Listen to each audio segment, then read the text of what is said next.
अस्सलाम वालेकुम, good morning, welcome to सुबह की सोच। आप सबको खुश आमदीद कहेंगे। मेरे साथ हैं हसनैन लियाकत, मेरे साथ हैं गजल अशरफ। आप सबको एक बार फिर मेरी तरफ से भी गुड मॉर्निंग हो। हाँ। जहाँ पे भी रहें खुश रहें, आबाद रहें और इसी तरह से हंसते मुस्कुराते रहें और हमें देखते रहें और हम इंशाल्लाह सुबह की सोच में आपकी सुबह को और खूबसूरत हाँ, बनाएंगे। हम कुछ हिस्सा डालने की कोशिश करते हैं कि आपकी सुबह अच्छी गुजर जाए। पीएसएल के हवाले से थोड़ी सी बात कर लेते हैं। सबसे पहले पीएसएल के हाई वोल्टेज मैचेस तो हो रहे हैं, लेकिन क्राउड उस तरह से हमें नजर नहीं आ रहा। अच्छा हसनैन, मैंने एक पॉडकास्ट में सुना था सलमान इकबाल साहब को, उन्होंने कहा था कि लाहौर कलंदर्स जो है वो बेचारे हैं हाँ। और उस तरह से नहीं खेल सकते, लेकिन कल क्या ही जबरदस्त परफॉर्मेंस थी उनकी।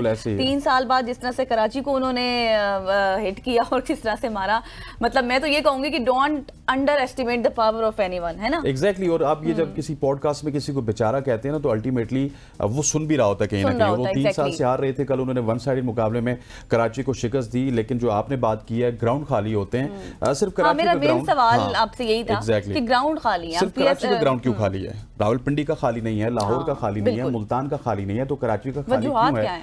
उसकी वजूहात वहां पे मेरा ख्याल है कि जो आए दिन हम सुनते हैं ना कि ये मसले मसाइल हो गए, चोरी हो गई, डकैती हो गई, राजधानी पे चलते हुए लोगों को ज़दोकोब किया जाता है, फिर इंफ्रास्ट्रक्चर के ऊपर काम नहीं किया जाता, तो लोग बहुत ज़्यादा परेशान हैं और लोगों को इस एंटरटेनमेंट का शायद कोई फ़ायदा नज़र नहीं आता। इस वजह से वो ग्राउंड्स का रुख नहीं करते, इसी वजह से कराची का ग्राउंड भी खाली होता है। और शायद हम आईपीएल को टक्कर देने की जो सोचते हैं, हाँ, लेकिन ग्राउंड जब हम कराची की बात करते हैं तो कराची का ग्राउंड हमें खाली नजर आता है। खैर आज हमने क्योंकि सोशल स्टोरीज कम करनी है तो मैं आगे बढ़ता हूँ। अच्छा, आगे मेरे पास एक बहुत ही इंटरेस्टिंग खबर है।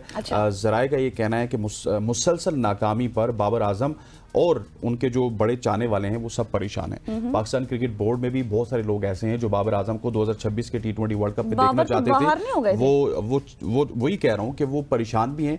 वो ऑलरेडी बाहर तो हो गए थे, जिस तरह आप T20 की बात कर रही हैं।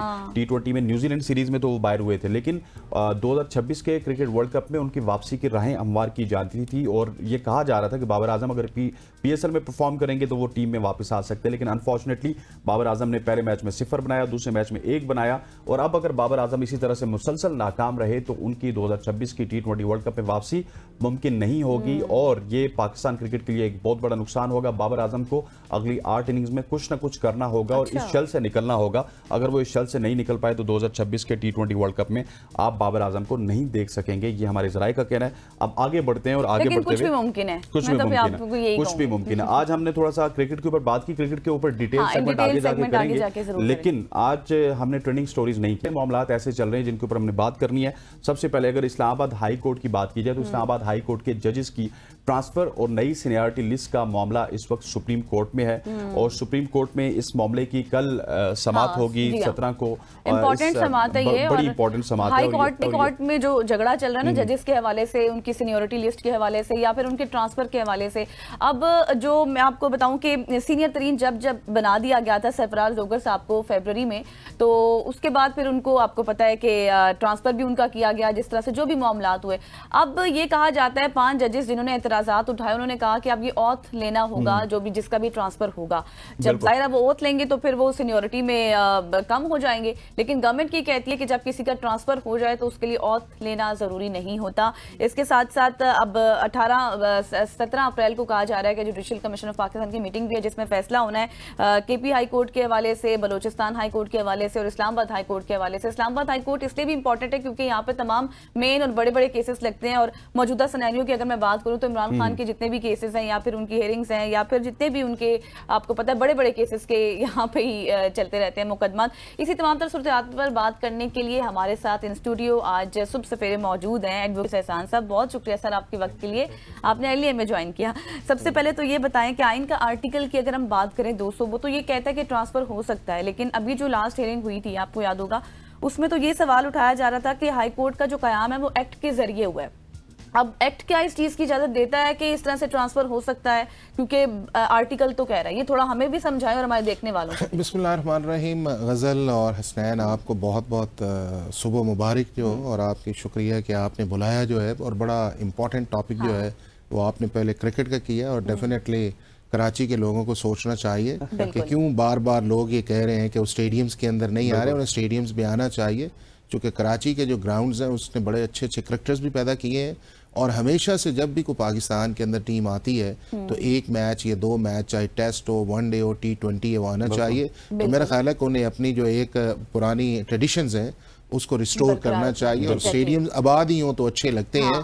मैच टीवी पे हम देख सकें, लेकिन अगर आप कराची के अंदर हैं तो आपको मैच देखना चाहिए। अच्छा, अब वो आ जाता है जो आपने जिस लीगल या कॉन्स्टिट्यूशनल इश्यूज पे बात की है, पाकिस्तान की जितनी भी गज़ल हाई कोर्ट्स हैं वो कॉन्स्टिट्यूशन के नीचे ही उन्हें इस्टेब्लिश किया गया है, और हमारे आर्टिकल जो है 194 से लेके जो है 192, 93, 94 और आगे 203 तक जो है वो पाकिस्तान के हाई कोर्ट्स को एड्रेस करता है। अब ये है कि जब हमारा कॉन्स्टिट्यूशन आया तो उससे पहले जो थे 2 हमारी हाई कोर्ट्स मौजूद थी। अब उसके बाद ये है कि 2 जो हाई कोर्ट्स थी उनको आपने इकट्ठा कर दिया, सिंध और बलूचिस्तान के अंदर कर दिया, और 2008-9 के अंदर आपने इस्लामाबाद हाई कोर्ट बनाई। और वो पहले इसलिए बनी कि चूँकि आपने एक्ट ऑफ पार्लियामेंट के अंदर बनाया गया, फिर उसको चीफ जस्टिस इफ्तिखार चौधरी साहब ने रिवर्स किया, और फिर दोबारा आपने जो है जब दोबारा लॉ को पास किया तो उसके बाद वो आ गया। अब ये है कि 3 चीज़ें बुनियादी तौर पे ये हैं, वो ये है नंबर 1 कि क्या दुनिया भर के अंदर जितने भी लॉ सिस्टम है, चाहे आपका कॉमन लॉ सिस्टम है या सिविल लॉ सिस्टम है या आपकी सुपीरियर जुडिशरी है, वहाँ के ऊपर जजेस को एक जगह से दूसरी हाई कोर्ट के अंदर ट्रांसफ़र किया जा सकता है।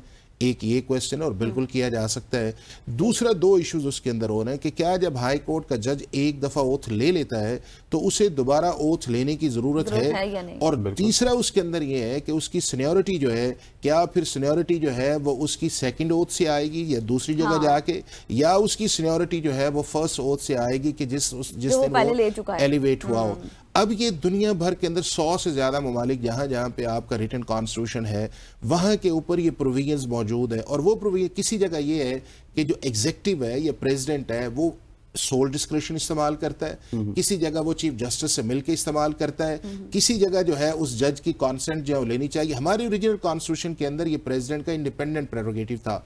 फिर हमने फर्स्ट कॉन्स्टिट्यूशन अमेंडमेंट लेके आए, उसके अंदर हमने कहा कि जिसको आपने ट्रांसफर करना है, चूंकि इंडिपेंडेंस ऑफ जुडिशरी तो भी है कि आपने उसका भी ख्याल रखना है, आपने उसकी कॉन्सेंट ली। फिर आपकी 5th कॉन्स्टिट्यूशन अमेंडमेंट आई तो आपने कहा जी कि जो जजेस चीफ जस्टिस हैं कि जिस जगह से आना है, जिस जगह जाना है, उसकी कॉन्करेंस भी चाहिए। अब आर्टिकल 200 के अंदर दोनों प्रोविजंस अवेलेबल हैं। अच्छा। आप किसी जज को परमानेंट ट्रांसफर भी कर सकते हैं, और अगर आप परमानेंट ट्रांसफर करते हैं तो उसकी सीनियरिटी भी इंटैक्ट रहती है, और उसके बाद ये है कि उसको सेकंड ओथ की भी ज़रूरत नहीं रहती। लेकिन अगर आप उसको टेम्परेरी तौर पे ट्रांसफ़र करते हैं और अगर उस नोटिफिकेशन के अंदर लिखा हुआ है तो फिर उसका मतलब ये है कि उसका सीनियरिटी का इशू जहां वो आया है वो है नहीं है, और वो सीनियरिटी अपनी उस जगह इंटैक्ट करेगा। अब इंडिया के अंदर भी इसी तरह की प्रोविजन है, उनका आर्टिकल 122 है, हमारा 200 है, उनका आर्टिकल 122 है, और उसके अंदर उस जज की कॉन्सेंट जो है वो जरूरी नहीं है, सिर्फ चीफ जस्टिस और उसके बाद प्रेसिडेंट की है। अब उनके 34 से ज़्यादा जो जजेस हैं वो एक हाई कोर्ट से या दूसरी हाई कोर्ट के अंदर गए हैं, जो उनकी हमारी स्टेट्स, इस तरह हमारे प्रोविंसेस हैं, उनकी स्टेट है। इन 34 में से किसी एक की ना सीनियरिटी डिस्टर्ब हुई है, किसी एक जज को जो है आपने सेकंड ओथ पे भी नहीं लिया, अच्छा। और किसी एक जज के आपने पर्क्स एंड प्रिविलेजेस भी नहीं किए। इस्लामाबाद हाई कोर्ट के अंदर भी आपके 3 जजेस जो हैं वो लाहौर हाई कोर्ट से आए। एक जस्टिस सरदार असलम साहब आए, आपने उन्हें भी चीफ जस्टिस बनाया। उसके बाद जो है जस्टिस इकबाल हमीद रहमान साहब आए, आप डायरेक्ट आए, आपने उन्हें चीफ जस्टिस बनाया। और तीसरे जस्टिस बलाल साहब थे कि आपने उन्हें लाए और आपने चीफ जस्टिस बनाया। प्रेसिडेंट मौजूद है, कॉन्स्टिट्यूशनल प्रोविजन मौजूद है, लेकिन चूंकि जिस पॉलिटिकल एनवायरनमेंट या लीगल एनवायरनमेंट या आफ्टर 26 कॉन्स्टिट्यूशन अमेंडमेंट के अंदर आए हैं तो उस बुनियाद के ऊपर एक कंट्रोवर्सी जो है वो बनी है। अच्छा, मैं भी इसी तरफ आ रहा था हाफिज साहब कि आपने इंडिया की मिसाल दी, इंडिया में हर चीज़ इंटैक्ट है, उनकी जमहूरियत भी, उनका अदालती निज़ाम भी, ऑल दो करप्शन वहाँ पे भी बहुत ज़्यादा है। लेकिन हाफिज साहब क्या वजह है कि आप ये बताइए कि हम एक मामूली मामले को गैर मामूली बना देते हैं? मतलब ये एक रूटीन का मामला है, जिस तरह आप भी बता रहे हैं, आइन की प्रोविजंस भी बता रहे हैं, लेकिन अनफॉर्चुनेटली हमने देखा कि पिछले 2-3 साल में हर मामले के ऊपर डिबेट होती है और हर मामला खबरों की जीनत बनता है। हसनैन, उसकी वजह एक ये है कि दुनिया भर के अंदर इतने पॉलिटिकल क्वेश्चंस या पॉलिटिकल पार्टीज़ के आपस के इश्यूज जो हैं, या इस तरह जो हमारे लॉ की एप्लीकेशन है, चाहे आपका नैब का लॉ है या आपके एंटी करप्शन के लॉज हैं, इस तरह की एप्लीकेशन दुनिया भर के अंदर आपको नजर नहीं आती चूंकि उन्होंने अपने सेटल्ड प्रोपोजिशंस के लिए सेटल्ड फोरम किए हैं, उनकी पार्लियामेंट उन इश्यूज को एड्रेस करती है, उनके अंदर टॉलरेंस एक चीज के अंदर है। उसके बाद ये है कि वहां के ऊपर जो पॉलिटिकल डायलॉग है वो बेस्ट सोल्यूशन है। हम क्या करते हैं कि हम जो पॉलिटिकल डायलॉग है या पार्लियामेंट की चीजें उन्हें फिर लेके आते हैं अदालतों के अंदर। जब अदालतों के अंदर लेके आते हैं और वहां के ऊपर फिर मेरा जज, आपका जज, लाइकिंग डिसलाइकिंग वो आपकी उसकी स्टार्ट होती है और उससे एक कंट्रोवर्सी जो स्टार्ट। अब आप देखें ना कि 2022 से जो इस चीज का आया क्लाइमेक्स आया, पहले तो ये है कि 2007, 8, 9 से आहिस्ता आहिस्ता जुडिशरी ने जो है वो पार्लियामेंट की जो डोमेन था उसको एक ओवर रीच की तरफ लेके गए। आपके प्राइम मिनिस्टर्स भी फारिग हुए, उसके बाद रीडिंग इनटू द कॉन्स्टिट्यूशन भी आया, री राइटिंग ऑफ द कॉन्स्टिट्यूशन भी आया। 62(1)(f) के अंदर आपकी टाइम लिमिट डिस्क्वालिफिकेशंस की नहीं थी, आपने वो भी डाल दी। पंजाब के अंदर जब वोट ऑफ नो कॉन्फिडेंस आया तो आपने कहा जी वोट भी नहीं काउंट होगा और आप डिस्क्वालीफाई भी होंगे, जो कॉन्स्टिट्यूशन के अंदर नहीं था। लेकिन जो क्लाइमेक्स में समझता हूं आया कि जब पीटीआई दौर के अंदर एक वोट ऑफ नो कॉन्फिडेंस आया जिसको पार्लियामेंट के अंदर आपको फेस करना चाहिए था, आपने उसको आर्टिकल 95 को आर्टिकल 5 की बुनियाद पे बुलडोज किया और आपने कहा जी कि बदनीति की बुनियाद है, इसके अंदर फॉरेन एलिमेंट है, लिहाजा हम इसको खत्म करते हैं या इसको किल करते हैं। जब आपने किया तो आपने देखा फिर सुप्रीम कोर्ट ने कॉग्निजेंस लिया, फिर वो मामला गया, फिर अगर वो भी सेटल नहीं हुआ फिर उसके बाद इलेक्शंस का मैटर आ गया, फिर चीफ मिनिस्टर्स का मैटर आ गया, फिर प्रेसिडेंट की डेट देने का मैटर आ गया। तो ये वो सारी चीजें थी कि जो पॉलिटिकली एड्रेस होनी चाहिए थी, जो नहीं की गई, और उसका सबसे ज्यादा इफेक्ट जो है स्टैन वो पाकिस्तान की सुप्रीम कोर्ट को और इस्लामाबाद हाई कोर्ट को आया। जिस तरह आपने भी इशारा किया कि Islamabad high court being a capital बड़ा एक इंपॉर्टेंट हाई कोर्ट है कि जो भी चीज वहां पे जाती है और जहां वहां पे फिर अपनी मर्जी की चीजें करते हैं, चाहे जजेस जो हैं वो इंडिपेंडेंट होकर भी काम करे, लेकिन लाइकिंग या डिस आप देखें ना कि पिछले कई सालों से हम कह रहे हैं कि हम इस चीफ जस्टिस को नहीं मानते, हम इस जज को नहीं मानते। ये हालांकि अगर आप ये देख लें तो पिछले 5-7 साल के अंदर किसी एक पॉलिटिकल पार्टी के हेड जो है, चाहे पीपल्स पार्टी है, चाहे पीएमएलएन है या पीटीआई है, जिसकी सजा जो है उसको कंफर्मेशन जो है वो इस्लामाबाद हाई कोर्ट ने दी हो। नीचे से जो भी आते हैं किसी न किसी को यहाँ पे रिलीफ मिलता है, लेकिन चूंकि हमने जो चीजें जिस फोरम पे एड्रेस करनी चाहिए थी, या हम उसको मीडिया में ले आते हैं या हम अपने सोशल मीडिया पे चले जाते हैं और वहां के ऊपर एक सेंसेशनल जो काम आता है और उसका अल्टीमेट विक्टिम जो है वो पाकिस्तान का जस्टिस सिस्टम बना है। और उस जस्टिस सिस्टम के अंदर जब ये चीजें आती हैं तो फिर अपनी ओन इंटरप्रिटेशन आपको देखे ना कि अगर यही ट्रांसफर मैटर है, आपको कोई भी शख्स जो है उसने आके बताया इस चीज के अंदर कि ये सिर्फ पाकिस्तान के अंदर नहीं है, दुनिया के 100 ममालिक से ज्यादा है। यह सीनियरिटी का प्रिंसिपल जब आपकी पहले दिन है उसी दिन आपका होता है, सेकंड ओथ नहीं है। अगर ये होता तो दुनिया के किसी मुल्क के अंदर सेकंड ओथ का कॉन्सेप्ट होता ना, या सीनियरिटी जो है वो ले आते, जी इंडिया में ये हुआ है, अमेरिका में ये हुआ है, बरतानिया में ये हुआ है, फलानी जगह ये हुआ है।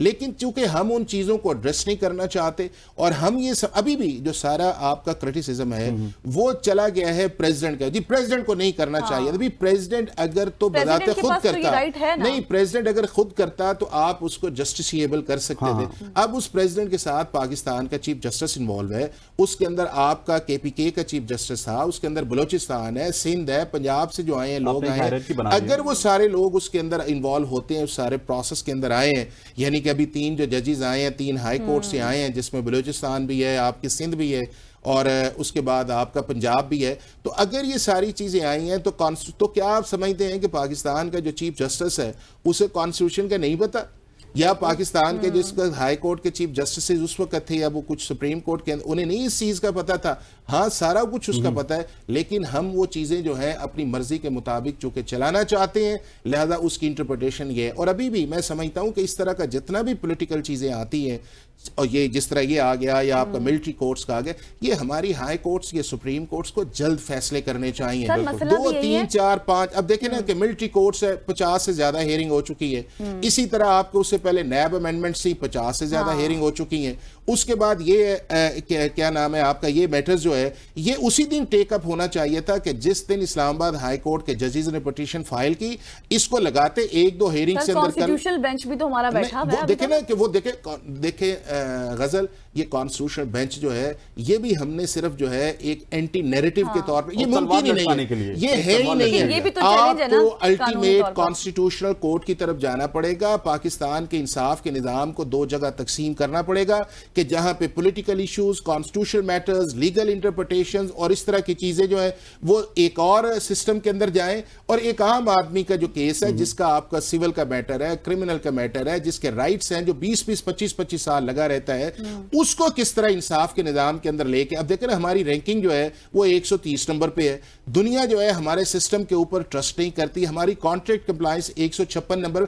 इन इश्यूज को एड्रेस करें ना, ये तो पॉलिटिकल ही है। एक दिन एक साहब जो है वो चीफ जस्टिस की तारीफ कर देते, अगले दिन उसके पीछे पड़ जाते हैं। एक दिन पाकिस्तान की एस्टैब्लिशमेंट की तारीफ करते हैं, दूसरे दिन पीछे पड़ जाते हैं। एक दिन पार्लियामेंट, और मेरा ख्याल है कि इनको पॉलिटिकल डायकॉटमी से निकल के प्रॉपर फोरम के अंदर जाना चाहिए, और जजेस को भी इंस्टेंट जस्टिस की तरफ जाके इन इश्यूज को अर्लियर करना चाहिए। और अब ये भी इशू कल है, 2-3 हेयरिंग करें इसको। और मैं ये समझता हूं कि अगर हसनैन ये है कि अगर आप इसकी प्राइमा फुशाई लैंग्वेज देखें तो उस लैंग्वेज के मुताबिक जो है जो प्रेसिडेंट या चीफ जस्टिस ने किया है वो इन अकॉर्डेंस विद लॉ या कॉन्स्टिट्यूशन है। हाँ, उसका जो कॉन्स्टिट्यूशनल या लीगल फॉल आउट है वो मेरा ख्याल है कि कईयों को अच्छा नहीं लगा।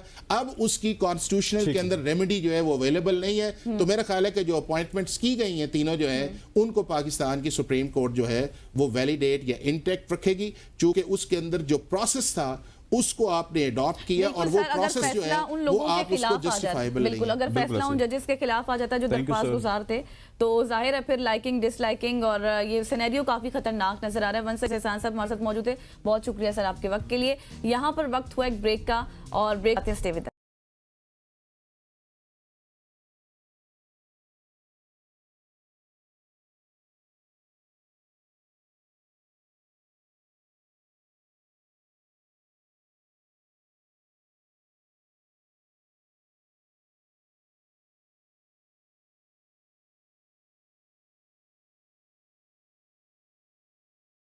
वेलकम बैक खवातीन व हज़रात। अब हम बलूचिस्तान की बात करेंगे। बलूचिस्तान एक ऐसा खित्ता है जहाँ कुदरती वसाइल तो बेपनाह, मगर अमन व इस्तेहकाम बदस्तूर एक ख्वाब बना हुआ है। सियासी बेचैनी, मुआशी महरूमी और दहशत गर्दी ने इस खित्ते को मुसलसल गैर यकीनी सूरत हाल में रखा हुआ है।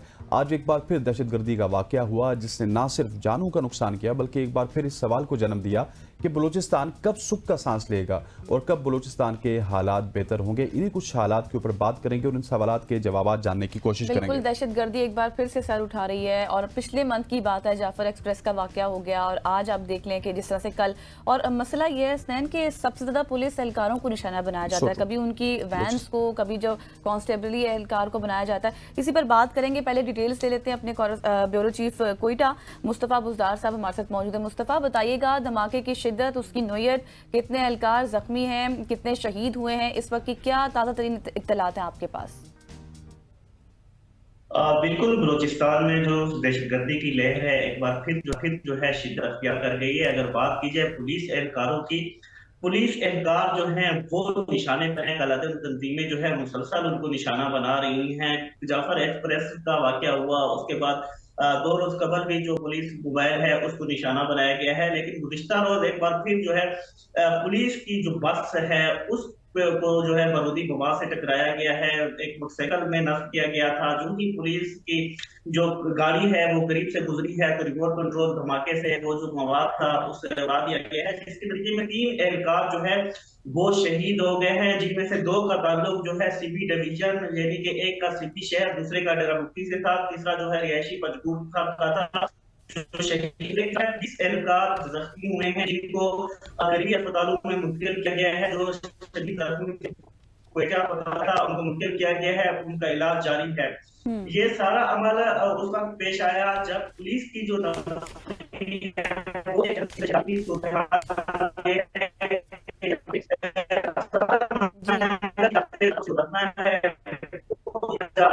पुलिस ने जो है एक की थी और उसके तहफ़्फ़ुज़ के लिए भी कुछ जो है की गई थी 24 घंटे। ठीक है मुस्तफ़ा, आपकी कोई आवाज़ में भी डिस्टॉर्शन आ रही है, हमें एग्जैक्ट थोड़े बहुत पॉइंट्स तो आपके साथ समझ आ गए। हमारे साथ ब्रिगेडियर हारिस नवाज साहब, ब्रिगेडियर साहब thank you so much for joining us sir.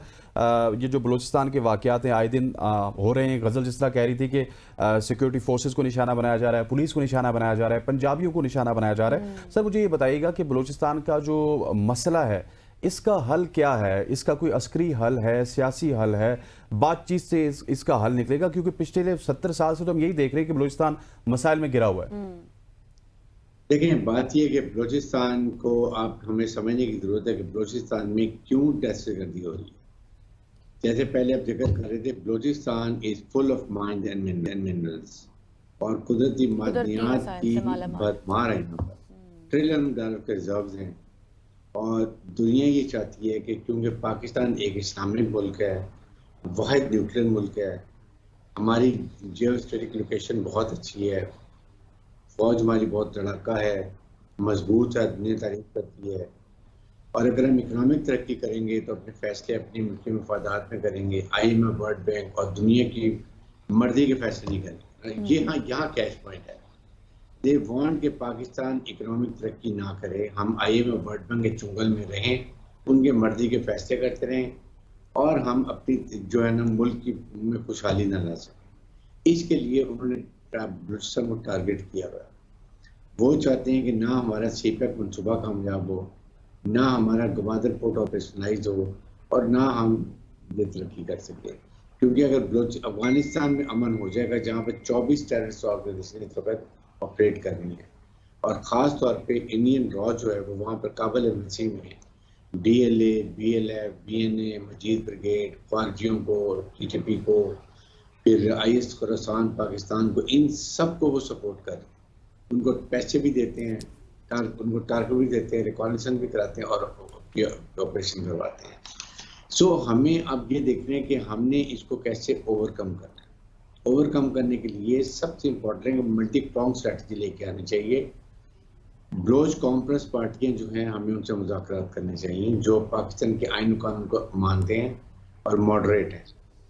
Number 2, जिन्होंने हथियार उठाए हैं उनके खिलाफ तो चीफ आर्मी स्टाफ जनाब सोनी ने ये बात क्लियर कर दी है कि हम इंटेलिजेंस बेस्ड ऑपरेशन करते रहेंगे, दहशतगर्दों को मारते रहेंगे, कुर्बानियाँ देते रहेंगे, शहादतें देते रहेंगे। लेकिन अगर आपने इस दहशतगर्दी को जड़ से ख़त्म करना है तो फिर पूरी कौम को इकट्ठा होना पड़ेगा, जिसमें अवाम, हुकूमत और एलिमेंट ऑफ नेशनल पावर, जितने हुकूमत के resources they all have to be put together. और साथ इलीगल स्पेक्ट्रम का आपने नाम सुना होगा, जिसमें हुंडी का पैसा आता है, नार्कोटिक्स का पैसा आता है, स्मगलिंग का पैसा आता है।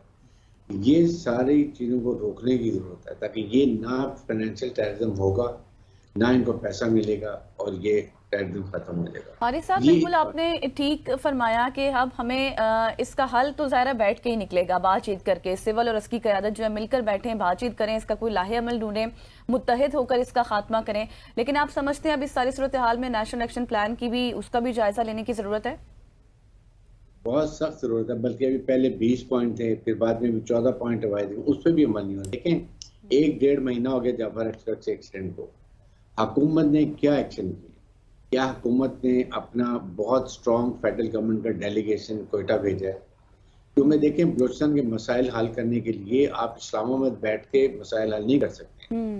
आपको कोयटा जाने की जरूरत है। वहाँ जाएं, 1 महीना लगाएं, बलूचिस्तान के सरदारों से बात करें जो पीसफुल हैं, जो मोहब्बतन हैं, जो मसाइल का हल चाहते हैं।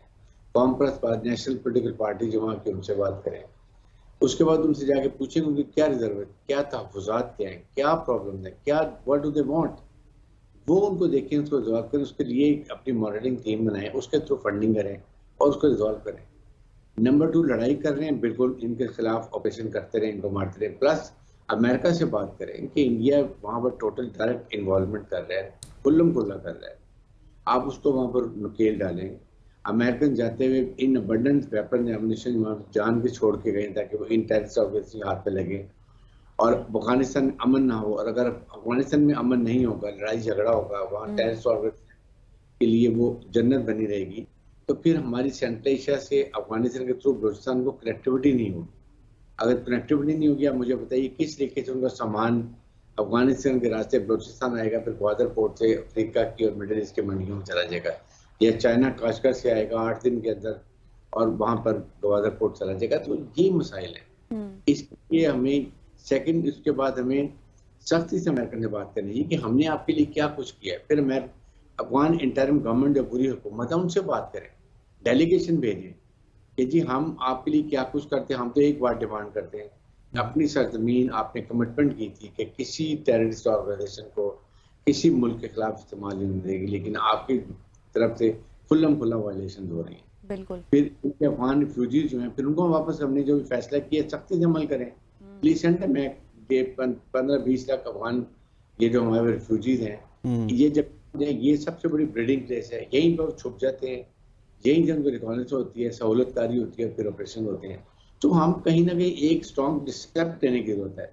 जब तक उस पर नहीं करेंगे ये हमारे मसाइल हल नहीं हो। भाई साहब सिर्फ 30 सेकंड्स है मेरे पास, मुझे सिर्फ ये बताइएगा कि क्या ठीक है अवाम अभी थोड़ा सा शोर ज़्यादा ज़रूर है, अभी हमें कंट्रोवर्सी ज़रूर है, कंट्रोवर्सीज हम ढूंढते हैं, लेकिन अवाम इस्टेब्लिशमेंट के साथ भी खड़ी रही, फौज के साथ भी खड़ी रही, साथ आपकी हुकूमत के साथ भी खड़ी, लेकिन अनफॉर्चुनेटली अवाम भी तो कह रही है यार कि कोई अच्छी खबर आए बलूचिस्तान से, लेकिन बलूचिस्तान से अच्छी खबर क्यों नहीं आ रही? इसलिए नहीं आ रही है कि आपकी फेडरल गवर्नमेंट को चाहिए कि जाके वहाँ प्रोविंशियल गवर्नमेंट से बात करें, उनके मसाइल सुनें। आपकी जो मेन कॉन्फ्रेंस पार्टियां हैं जिसमें डॉक्टर मालिक हैं और इस तरह के बड़े अच्छे लोग हैं, उनको इन्वॉल्व करें, उनसे सुनें क्या आपके तहफ़्फ़ुज़ात हैं, कौन से असातिज़ महरूमी की बात करते हैं, उनके लिए वहाँ पर कोई इंडस्ट्री लगाएं, जॉब अपॉर्चुनिटीज़ क्रिएट करें। जब जवान बच्चों को जब जॉब मिल जाती है तो वो अपनी लाइफ में बिजी हो जाते हैं। अब बेरोजगार होगा तो हॉस्टाइल इंटेलिजेंसी जो होती हैं वो उनको अपने कंट्रोल में कर लेती हैं, पैसा देती हैं, लालच देती हैं और उनकी ज़िंदगी तबाह कर देती हैं, और फिर वो पहाड़ों में जाके बैठ जाते हैं और सारी ज़िंदगी कर्ज करते थे। अल्टीमेटली वो ये किसी तक किसी बिल्कुल एग्जैक्टली हारिस साहब आपने बिल्कुल ठीक फरमाया। अब ये जो शोरिश ज़दा सूबा है बलूचिस्तान, यहाँ पर बहुत ज़्यादा ख़राब हो रहे हैं। हिफाजती इक़दाम के हवाले से जो हुकूमत दावे करती है इस सूरत हाल के बाद तो उनकी हमें नफ़ी होती हुई नज़र आती है, बट लेट्स सी क्या होता है, क्या कुछ स्टेप्स लिए जाते हैं। Thank you so much Haris Nawaz साहब, आप हमारे साथ मौजूद थे। यहाँ पर लेंगे एक ब्रेक के बाद वापस आएंगे। स्टे विद अस।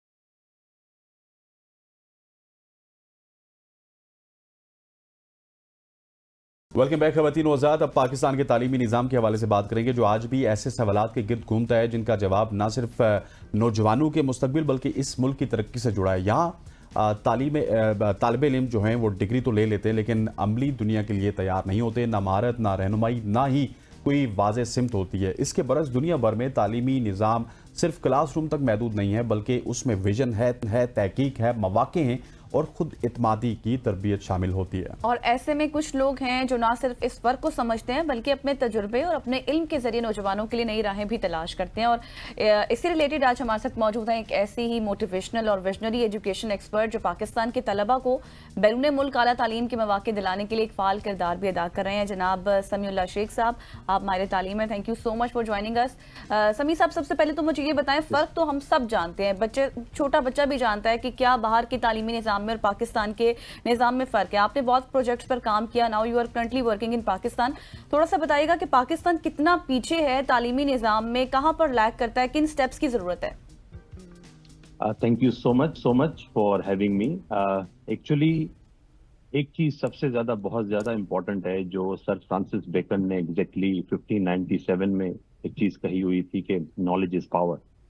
अब जो नॉलेज इज़ पावर है, हम इस चीज़ को स्पेशली इस पूरे के पूरे नैरेटिव पे बहुत ज़्यादा काम करते हैं। मलेशिया हो गया या पाकिस्तान हो गया।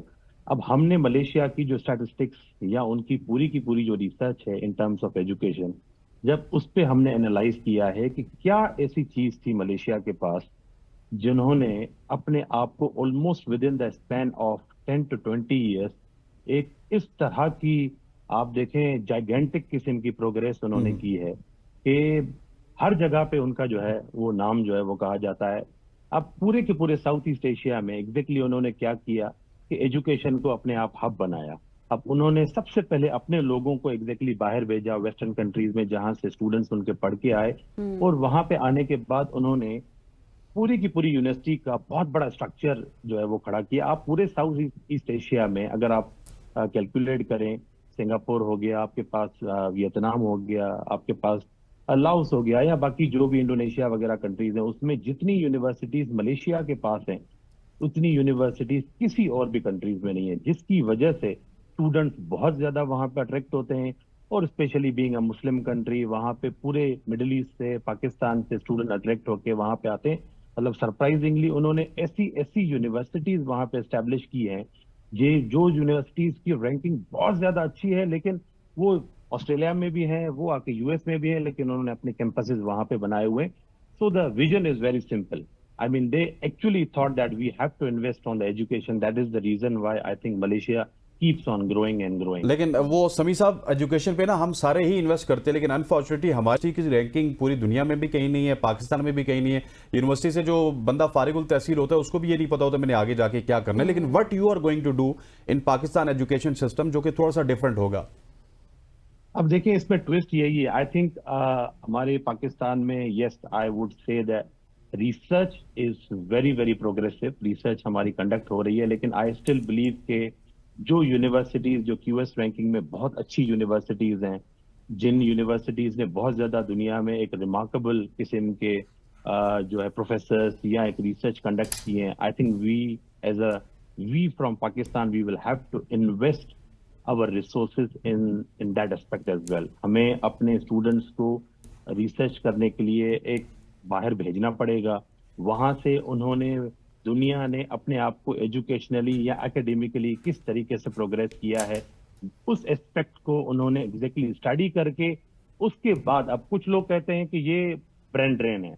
आई वुड फील कि अगर कुछ भी स्टूडेंट्स को अगर गवर्नमेंट स्कॉलरशिप देती है या उनका एक अपने मुल्क के साथ पैशन वगैरह अभी तक है, वो बाहर जाएंगे, बाहर सीख के आएंगे, एक एक्सपर्टीज अपनी डेवलप करेंगे, उसके बाद जब वो पाकिस्तान आएंगे, you will see that there will be different and there is going to be a difference in the society as well.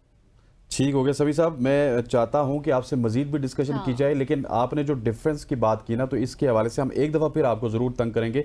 अभी हमारे पास थोड़ा सा वक्त कम है। Thank you so much for joining us.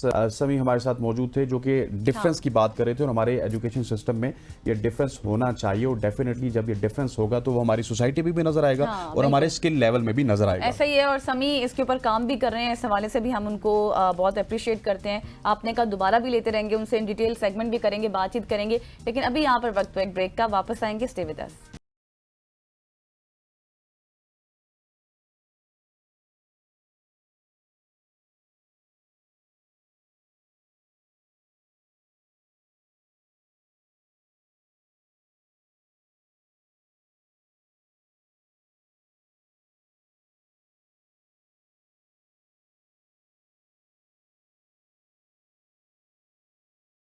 Welcome back खवातीन वज़ात। अब पाकिस्तान सुपर लीग सीजन 10 की बात की जाए तो धूम के साथ जारी है। बल्लेबाजों के छक्के आसमानों को छू रहे हैं, जबकि अगर बॉलर्स की बात की जाए तो उनकी ठंडस जैसी बॉल्स बल्लेबाजों को तंग भी कर रही हैं। कराची में इस वक्त मुकाबले जारी हैं, रावलपिंडी में मुकाबले जारी हैं। कल होने वाले मुकाबले में लाहौर कलंदर्स और कराची किंग्स के दरमियान मुकाबला हुआ, जबकि लाहौर कलंदर्स की बात की जाए तो उन्होंने कराची किंग्स को बहुत ही आड़े हाथों में लिया। मैचेस जारी हैं। रात को पीएसएल में लाहौर कलंदर्स की बात की जाए तो उन्होंने कराची किंग्स को शिकस्त दी। लाहौर ने 200 रन के मुकाबले में कराची किंग्स महज 126 रन बना सकी। लाहौर कलंदर्स की जानिब से फखर जमान की शानदार बैटिंग, शाहीन शाह अफरीदी और रिशाद हुसैन की बेहतरीन बॉलिंग ने कलंदर्स के लिए जीत की वजह ये बने हैं। और दूसरी जानिब कराची की अवाम, बिल्कुल कराची में अवाम की ग्राउंड्स में ना आना, ये भी एक सवाल है। तो वहीं पीसीबी ने भी टिकट पर कुरानदाजी का फॉर्मूला भी अपना दिया है कि टिकट होल्डर्स को मोटर बाइक जितवाने का मौका देकर लोगों का रुझान पीसीबी की जानिब जिस तरह से बढ़ाया जा रहा है कि वो आए, आकर मैच देखें। और ये नौबत क्यों आई, और साथ ही शोएब अख्तर भी मोहम्मद हफीज़ के एक बयान पर बरहम हुए। साथ ही शोएब मलिक भी अपनी उम्र की वजह से इस वक्त काफ़ी तनकीद की जद में। ये तमाम तर मामलात हैं जिन पर हम गुफ्तगू करेंगे। हमेशा की तरह स्पोर्ट्स जर्नलिस्ट शोएब जट साहब हमारे साथ मौजूद हैं। जट साहब अस्सलाम वालेकुम, वेलकम टू सुबह की सोच। और मुझे ये बताएं सबसे पहले तो रात के मैच पर कमेंट करें लाहौर और कराची का स्टार्ट अच्छा था, लेकिन फिर उसके बाद जिस तरह से वो आप ये कहें कि अब उनका, हम अपने जबान में कहते हैं ना, खुश हो गए एकदम से। हाँ, ड्रॉप किया उसके बाद कराची कमबैक नहीं कर सका मैच में। बिल्कुल, फिर आगे चलेंगे। वालेकुम बहुत शुक्रिया। और बिल्कुल सही है, कराची किंग्स एक बड़ी टीम है और कराची एक बड़ा शहर है पाकिस्तान का। बहुत सारे लोगों की उसके साथ जो है वो इमोशनल अटैचमेंट है, बट अनफॉर्चुनेटली कराची जो है वो मैच ही नहीं हारा, बल्कि बदतरीन मैच हारा है, बुरा मैच हारा है। और शायकीन क्रिकेट जो है वो कराची किंग्स के पहले ही कराची कोई आ नहीं रहा स्टेडियम में मैच देखने के लिए, और उसके बाद टीम किस तरह की परफॉर्मेंस होगी तो कोई कैसे इस टीम को ऑन करेगा। जब आप ऑन नहीं करेंगे तो फिर आपका हाउसफुल नहीं होगा। हाउसफुल करने के लिए आपको कुछ अच्छा करना होगा। पहले मैच में कराची किंग्स बड़ा ब्रिलियंट खेला था और उसने वहां पे जेम्स विंस की सेंचुरी की बदौलत, अगर मैं गलत नहीं हूं, और फिर उस दिल शाह का नीचे फायरवर्क आया जो उन्होंने किया, उसके बाद मैच जीता था। तो शायकीन जो है वो थोड़े से जो है ना उनका मॉरल बुलंद हुआ था कि जी एक दो एडिशन पिछले जो है कराची के अच्छे नहीं गुजरे, तो इस बार कराची कुछ करके दिखाएगा। लेकिन अगला मैच जो लाहौर के अंदर राइवलरी का मैच था, ये जस्ट एक मैच नहीं था। पीएसएल के 2 या 3 बड़े मैचेस होते हैं, 2 मरतबा जब कराची और लाहौर आपस में टकराते हैं या जब कोयटा और पेशावर आपस में टकराते हैं, तो ये बहुत बड़ा मैच था। अनफॉर्चुनेटली कहना पड़ेगा कि लाहौर ने कराची के घर में घुस के कराची को शिकस्त दी और कराची वालों का दिल तोड़ा। बिल्कुल ऐसी। अच्छा, प्रिसाइसली अगर शोएब साहब मुझे कुछ रीजंस बता सकते हैं आपके क्यों ग्राउंड्स खाली रहते हैं?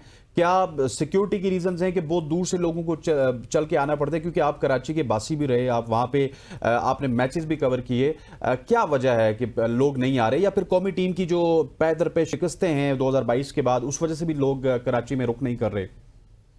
देखिए, इससे पहले भी कराची में आप देखें इंटरनेशनल मैचेस हुए, तब भी आपको स्टेडियम खाली नजर आए। पीएसएल के पहले भी एडिशन हुए, आपको इक्का दुक्का मैचों में पब्लिक नजर आई, लेकिन ज्यादातर मैचेस में आपको जो है ना वो ग्राउंड में मुंह चढ़ा रहे थे। प्रॉब्लम यही है कि ये जो सिक्योरिटी के नाम पे वहां पे कराची की आवाम को जिस तरीके से रुसवा किया जाता है, उसके बाद वो बॉदर ही नहीं करते। फिर आपको पता है कि पीसीबी ने इसको कमाई का जरिया बनाया हुआ है। ठीक है, आपने पैसे इकट्ठे करने हैं, टिकट्स के जरिए कर लें, स्पॉन्सर्स के जरिए कर दें, वहां पे फूड इतना महंगा कर दिया जाता है। फिर रिस्ट्रिक्शन है कि आप ये ला सकते हैं, ये नहीं ला सकते। कोई घर से बेचारा खाना नहीं लेके आ सकता, घर से कोई पानी नहीं लेके आ सकता, उसको खाना भी वहीं पे खरीद रहे हैं, पानी भी वहीं पे पीना है। फिर आप जो है वो कराची का जो व्यू है अगर देखें तो वो जेल से कम नहीं है। इतनी बड़ी बड़ी सलाखें आपके सामने होती हैं, आपको व्यू नजर नहीं आ रहा होता। अगर ग्राउंड की जो पिच है जिसपे जाके बैट्समैन खेल रहा होता है, वहां बैट्समैन जब बैटिंग एंड पे होता है और जो स्पेक्टेटर जो पहली रो में बिल्कुल बैठा होता है, उसके दरमियान अगर हम फासले की बात करें ना, तो ये यकीन करें आपको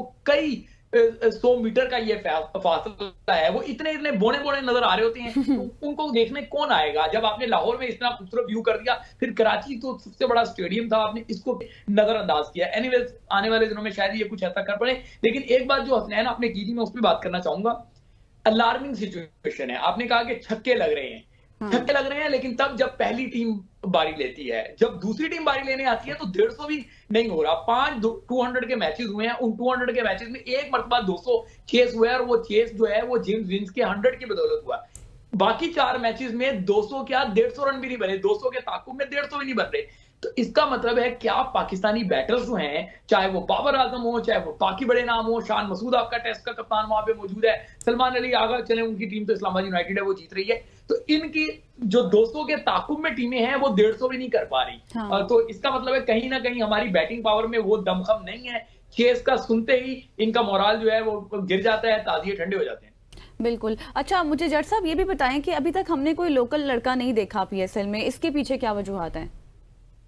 लोकल लड़के तो हमने बहुत सारे देख लिए, परफॉर्मर नहीं देखा। अगर मैं इसको इस तरह इस्तेमाल करूं, अब देखें ना, फवाद अली बिल्कुल एक यंग बच्चा है, वो वहां पे खेल रहा है। आपको वो अली रजा जो है वो फास्ट बॉलर, वो आपको नजर आ रहा है। इसी तरीके से लाहौर अपनी फाइंडिंग मोहम्मद नईम को लेकर आ गई है। ये नए चेहरे इंडक्ट तो करनी है, लेकिन अभी इन पे तवक्कुआत बहुत ज्यादा उनसे कर रहे हैं, तो वो उतना ज्यादा डिलीवर कर नहीं सकते। हम इन बच्चों को अगर साइड पे भी कर दें, हमारे जो बड़े नाम है वो क्या परफॉर्म कर रहे हैं? वो बड़े नाम भी इतना अच्छा परफॉर्म नहीं कर पाए जितनी उनसे तवक्को करती है। फखर जमान ने अगर स्कोर किया तो उनके पीछे एक आसान कैच, डोली कैच ड्रॉप हो गया जो कराची को कॉस्ट कर गया। बाबर आजम जिनको लोग देखना चाहते हैं वो रन नहीं कर रहे। साइम अयूब ने रन किया लेकिन उनकी टीम जो है वो जीत नहीं पाई। तो ये बहुत सारे फैक्टर्स हैं जिस वजह से कुछ करे ना करे वो फिर भी किंग है। मैं आपको बता दूं। ये कह रही है बाबर कुछ करें ना करें वो फिर भी किंग हैं। जी जी, किंग तो हैं वो, इससे तो कोई जो है ना वो शक ही नहीं है, बाबर किंग है। और आजकल एक और बहुत ज्यादा मशहूर हुआ है वो सुहेल बड़ाइच का जुमला, मैं इसलिए उस पर नहीं जाना चाहता, फिर एक नई तनकीद शुरू हो जाएगी। बाबर को अपने किंग के टैग को जस्टिफाई करना होगा। 2 मैचेस हैं, मेरी दुआ है कि 8 मैचेस मजीद पड़े हैं, बाबर उसमें कमबैक करें। लेकिन सर बाबर आजम के हवाले से प्रिसाइसली अगर बात की जाए तो एक मैच में 0, दूसरे मैच में 1। अब ये भी बातें हो रही हैं कि बाबर आजम तो पीएसएल को अपना एक लॉन्चिंग पैड समझते थे कौमी टीम में, T20 टीम में वापसी के लिए, लेकिन वही लॉन्चिंग पैड बाबर आजम की खराबी की वजह बन रही है। हालांकि बहुत ही शानदार रिकॉर्ड था इससे पहले की पीएसएल्स में। क्या वजह है? कुछ सामने क्वालिटी के बॉलर्स आ गए हैं या फिर बाबर आजम का जो पीक है वो खत्म हो चुका है और बाबर आजम आपको इसी तरह से पैची नजर आएंगे आप?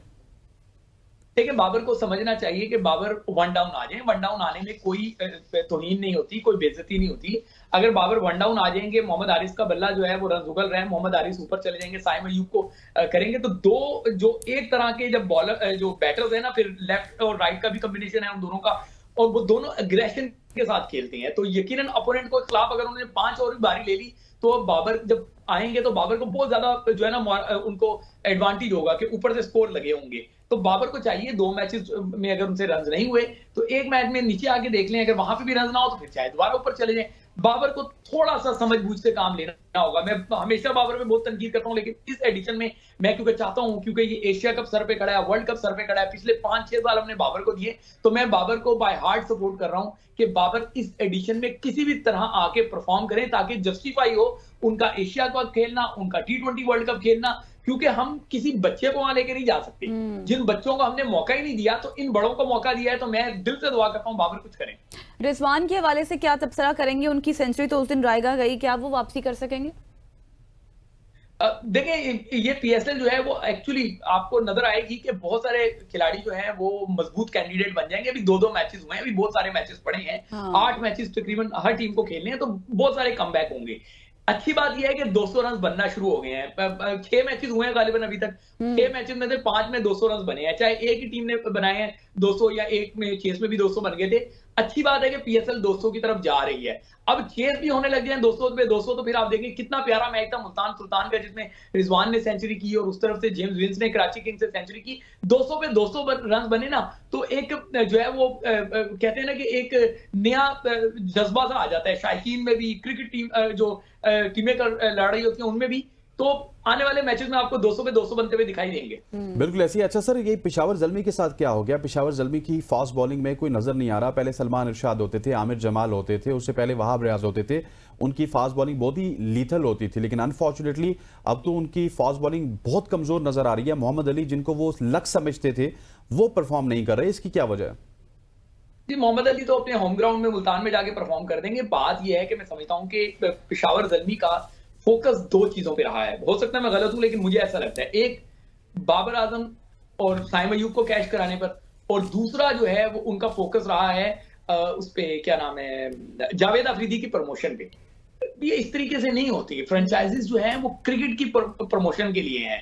वो इस तरीके से अगर जावेद अफरीदी अपने आप को प्रमोट करते रहेंगे तो फिर खुद तो आप प्रोजेक्शन हासिल कर लेंगे, टीम अच्छा नहीं करेगी। आप देखें उन्होंने जुम्मा बाजार लगा लिया स्पिनर्स का, वहां पे सुफियान मुकीम भी आपको नजर आ रहा है, वहां पे आपको मेहरान मुमताज भी नजर आ रहा है, वहां पे आपको जो है वो आसिफ याकूब भी नजर आ रहा है, अगर मैंने गलत नाम दिया, आरिफ याकूब, और फिर इसी तरीके से लिंडे भी वहां पे आपको नजर आ रहा है। वो जुम्मा बाजार लगाया हुआ है, कौन खेलेगा कौन नहीं खेलेगा। फिर वहां पे आप इस तरीके से अगर आप ये सोच रहे हैं कि इनकी टीम का कॉम्बिनेशन, आप देखें उनका कॉम्बिनेशन ही नहीं बन पा रहा। अगर उनके आप तमाम चीजों को देखेंगे, एक और बड़ा मैं टेक्निकल पॉइंट बताऊं, उनके टॉप 5 जो बैटर हैं पेशावर जल्मी के, वो सारे ओपनिंग स्लॉट पे खेलते हैं। आप देखें जो उन्होंने 2 गैर मुल्की खिलाए हैं, कैडमोर और वो दूसरा, वो भी ओपन जो है वो रन्स करता रहा है। इसी तरीके से साइम है, बाबर है, हारिस है, ये तीनों भी ओपन स्लॉट के कैंडिडेट हैं। तो 5 ओपनर्स के साथ आप खेलेंगे तो आपका मिडिल ऑर्डर तो बचा ही नहीं, 5 के बाद तो आपकी लोअर ऑर्डर शुरू हो जाता है। तो आप 5 ओपनर्स के साथ खेलेंगे तो टीमें नहीं जीतेंगी। पेसर्स आपके पास नहीं है, स्पिनर्स आपने जुम्मा बाजार लगा दिया,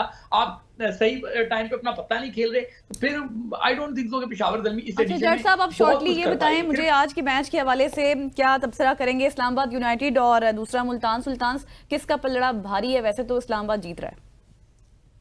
देखें अभी तक जो पीएसएल दिख रही है ना, वो ये दिख रही है कि जिसने पहले 200 रन बना लिए उसका पलड़ा भारी है। अब वो चाहे मुल्तान बना ले, चाहे वो इस्लामाबाद बना ले, लेकिन मुल्तान ने अगर 200 रन बनाए तो उसको ध्यान में ये रखना पड़ेगा कि उनके 200 रन भी सिक्योर नहीं है, उनके खिलाफ 200 रन भी बन जाती हैं। तो ये देखेंगे आने वाले दिनों में क्या होता है। लेकिन आज के मैच में मुल्तान को जीतना जरूरी है, कमबैक अगर करना है, अपना रिदम दोबारा हासिल करना है।